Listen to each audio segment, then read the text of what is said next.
Hola, hola, it's your girl Erica from America. Welcome to the Confidence Chronicles podcast. This podcast is all about helping you stand in who you are. Stop giving a fuck what people think about you. Start standing as your fully expressed self. As you are, as is, there is no filter needed. You are fucking awesome, and I am here to remind you. I'm a confidence coach, and I'm a bold stand for confidence, and I cannot wait to dig into today's episode with you.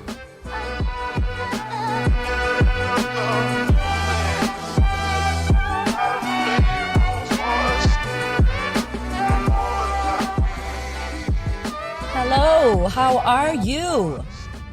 I'm pumped that you're here. I love you. I love your face. I love your ears. Thank you for listening to this podcast.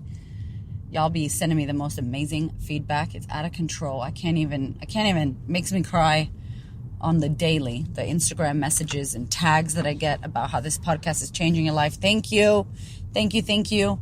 I am writing my book, which is possibly going to be called Confidence Feels Like Shit, which is an episode I did here in the Confidence Chronicles podcast. If you haven't listened to that, please go listen to it.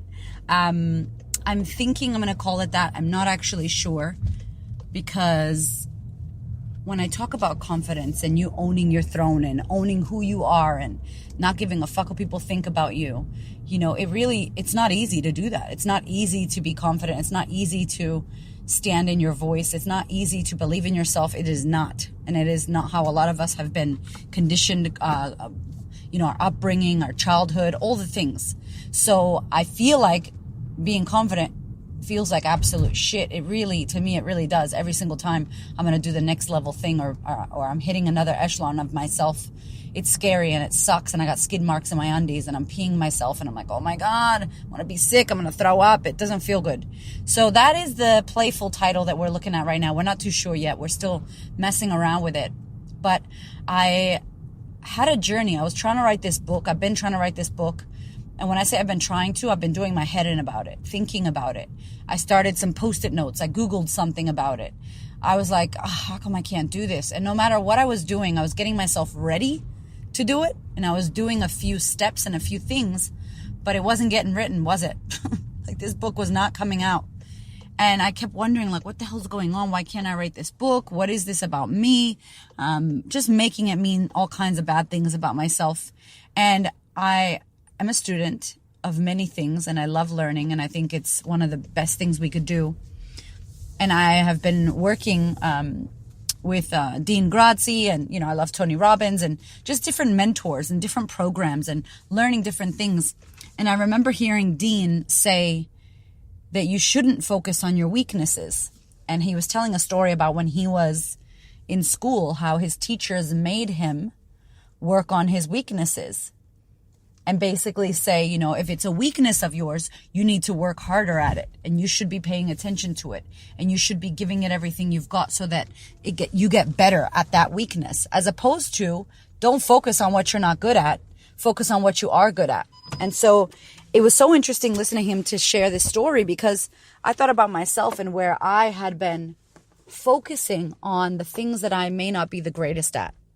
And writing a book is not one of those fucking things. Like, I'm a speaker. I'm a talker.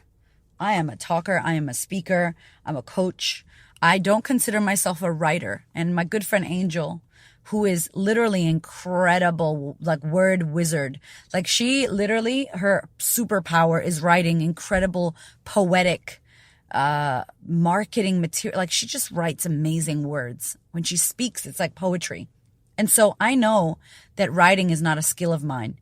Yet here I am trying to write this book, trying to start the first chapter, the first sentence, putting all this pressure on myself. I recently wrote an article for Business Chicks, which is an amazing company here in Australia, and they've actually moved to America as well. Business Chicks. And they do a premium member magazine called Latte. And they asked me to write an article about confidence. And I was like, hell yeah. Oh my God, this is a dream. Because I'm trying to work my way to speak at one of their events. Like, it would be a dream. And just the article, my love, which was like 1,800 words, was like surgery. Like, that article was like surgery. Like, I was stressed. I took it so serious. It took me so long. I had different people proofread. I changed this. I changed that. I spent so much time and energy on it. Like, I was exhausted. It was fucking sick. It was amazing. And it came out so good. And it was such a great expression of me and who I am. But it was a mission. And so I thought an article took me that mission. Imagine a book. I can't write a book. It's going to take me forever. So I got Post-it notes everywhere. I got like big Post-it papers. I got little Post-it notes. I got pens. There's shit all over my house. My husband's like, what are you doing? I'm like Googling. I'm doing mind maps. I was doing all the creation of wanting to write a book, but nothing was getting written. And I had read all the blogs. Don't worry. I've spoken to all the mentors about just write. Just do it. Just get it out there. Do your outline. And if you're interested to know, my weakness is organizing my thoughts around what I want to say. My weakness was that in the book. I'm great at creating an agenda for an event, a live event. I'm great at filming content on the fly. Like, I do these podcasts on the fly. I don't have notes that I'm reading. When I do my videos for my online course for the sisterhood, any online content I've done, I'm on the fly. Like, I have an idea and summary in my mind, but I am not memorizing or reading from a teleprompter. I don't do that. A lot of people do, and that's okay. I don't do that. So for me, it has to feel like it can flow out of me. So writing this book it needed so much structure, and it needed so much organization. Because how you speak to someone, like, you're hearing me now, but if I translated this and this was a book, it wouldn't make no fucking sense. The commas would be all over the place. Some of the statements I say wouldn't make sense reading them. They make sense because you can hear me. And so in a nutshell, I realized that I wasn't great at writing. And it wasn't until I contacted a ghostwriter, Sarah. Shout out to Sarah. She's amazing. And Sarah's written books for some incredible people. And I asked someone at Business Chicks, I'm like, hey, do you have any information about people with book writing and helping people write books? And when I checked her website, there were different options you could choose from, like where she just proofreads what you've already written, or you write a bit, she writes a bit, or she ghostwrites it fully and you're not as involved, or she ghostwrites it but you're fully involved, all these different things. And I remember hearing the word ghostwriting, and I thought that means someone else writes for you. And in my head, it sounded so inauthentic. It sounded like some woman who is not me is going to pretend to be me in my book. What the hell? It was like confusing. And that's not what it means, by the way, just for you out there thinking about that.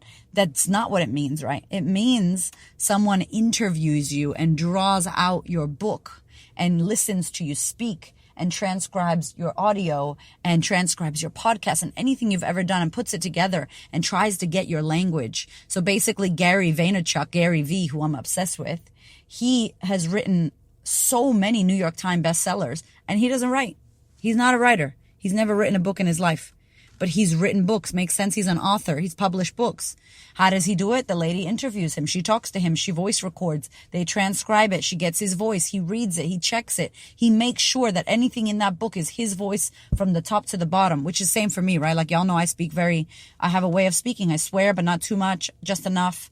I keep it raw and real. I'm funny. I like to talk about poo, all that stuff, right? So it's like, how do you find someone's tone?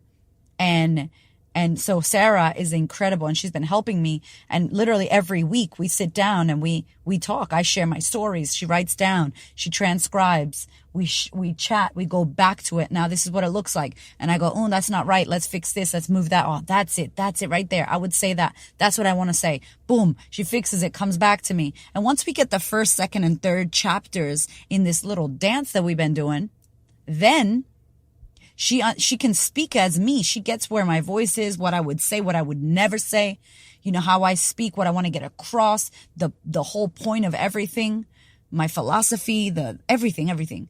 And I'm using this massive analogy about my book because I just thought about it while I was driving, that my book is something that's going to happen, and people are going to think, wow, Erica's amazing. She wrote a book. Oh my gosh, it's a great book. You should be so proud of yourself. And hell yeah, I'm proud of myself. I am writing this book with her, and I'm spending the money on a ghostwriter to help me write a great book because I want that shit to go on Oprah's lap, and I want her to read it, and I want it to help a lot of women around the world, or anybody identifying as a woman, or any human who thinks they need help with confidence. Y'all know I talk to women, but this book I'm hoping is going to change the game for whenever someone picks it up. And so I realized that I'm not good at writing. Can I be good when I sit there and apply myself? Of course I can. But should I be good at writing? No. And you shouldn't be good at the things you're not good at either. And I want to give you the relief that Dean Grazzi gave me when he said, I'm not going to focus on my weaknesses. I'm going to focus on my strengths. And thankfully, I've created a life and business for myself. I've created by working my damn face off, working my ass off. I've created resources in my life where I could pay somebody to do the things that I'm not great at, where I could outsource something where I'm not good at that. And I shouldn't have to spend my life, my energy, my time getting bogged down trying to be good at something that I know I don't really love doing. I will speak at you all day, every day. I will stand on a stage and talk to people, live events, hug people. I love seeing people in the flesh. Really struggling with this COVID situation because I miss my sisterhood women. Like, I love that. I love doing my podcast. I love my Instagram. I love messaging people. You know, I'm not great at working out my own fitness routine. I'm not great at that. I'm the worst at cleaning my house. I don't mop. I don't know when I've mopped. I don't even know if I've ever mopped in my life. Like, I try not to ever mop. It's like, I don't want to ever mop, ever. Like, ever. And I had to when I was a kid, right? But like, I don't want to do that shit. I don't want to wash dishes. I didn't come here to wash dishes. Right? So how can I create systems and processes and resources so I don't have to do that? My husband does it right now. And we're trying to work it out. Like, do we get a cleaner? Because I don't think he likes to do it anymore now either. Because he's busy doing all the other things. But the point of the story, my love, is that you don't have to get better at the shit you suck at. Maybe you're not good at it. And maybe focusing on how you're not good at it makes you feel worse about yourself. You don't have to be good at all the things. Stop trying to be good at all the things you're not good at. Maybe be like, oh, well, I'm not great at that. And I'm not saying use it as a crutch to go, I'm just not organized and now you're a fucking procrastinator. No. I'm not saying that, so don't think that that's what I'm saying, because I'm not. I am saying if you know you're not organized, but you need organization, can you outsource it? Can you get a VA? Can you get an assistant? Can you ask your husband or your friend who is organized to help you get some tips? And can you not focus on the fact that I'm not an organized person? How about you just try to create some organization in whatever aspect you can and focus on all the great things that you do, all the things you love to do. And when you can outsource it, when you create enough value and you get paid more, right? Because money's an energy value exchange. Then you could look at outsourcing with the things you don't want to do. You know, I could have said, I'm going to try to write this book, but I'm telling you right now, it was doing my head in. Like, I was stressing, I was getting angry, I was getting frustrated. I was thinking all the thoughts that I wasn't this and I wasn't that. Instead of just going, I need some help with this situation, finding the help and empowering myself in the ways that I can. And now I look forward to these chats about writing my book. I look forward to it. It's like, I'm excited about it. And then I'm like, yes, this is my book. And then I'm like, I hate this. I don't like that. Let's do this. And I take the accountability and I fix it up and I swap. It doesn't mean I'm checked out of my book. I still have to make sure that the shit that we write is what I want to write and that it's about how I feel. But it's letting go of trying to be all and be all the things and not be good at all the things, because you won't be. You won't be good at all the things. And don't fight it. Know what you're good at, know what you're not good at, and focus on the things you are good at. Focus on being better at that. And if there's something you want to get better at, by all means do it. Just try not to make yourself feel like a shitty person because you weren't born with the gift of XYZ. For me, it's writing. And my best friend is incredible. And I don't go, oh, I'm not as good as her. I just go, she's incredible. I'm not interested. You know, I want to talk at people. I want to do it another way. And then when you accept these things, you start finding other ways to make the things you need to happen. Like outsourcing, like talking to someone, like getting better at this, like, you know, like looking at yourself as you're not flawed. You just don't like that. You're not great at that. And that's okay. There's things you're not going to be great at. But focus on what you're great at. Don't focus on what you're not great at, basically, is what I'm trying to tell you. Quick one today from me to you. I love you. If you have a second, please go over to my website and click on leave a review. I would love you to leave a review. Even if you just listen on Spotify, even if you just listen on Google Play or wherever else you listen, Stitcher, whatever, wherever you are, please go to thequeenofconfidence.com under podcast, click leave a review. It'll let you do it no matter where you are. I so appreciate you. I love your face. My darling, we are in wild times right now. And in order for you to manage your mind and boost your immunity and be level-headed instead of panic, I want to invite you to consider online training, to consider joining a community, a sistership where you are going to be held, where you're going to be supported, where you have a safe space to unravel, and with all this time at home, you can actually better your life and work on yourself. Good news as well, I have now done a 12-month payment plan for the online sisterhood. So many women right now are experiencing trouble with their finances, losing their jobs, being single mothers, not knowing when their next money or paycheck is going to come from. And we are navigating that with our current sisterhood members. We are working with every woman that we can in order to support them in these tough times. And I hear you out there saying, I'd love to join the sisterhood, but I can't afford it. I can't afford 6 payments. So what I've done is made it a year-long program. It's a year-long program with a year-long payment plan. I really, really want you to consider if this is the time for you to join the sisterhood and work on yourself. It is available to you now. Let's do the damn thing. Thank you so much for listening. I so appreciate your ears, your time, your energy, and your attention.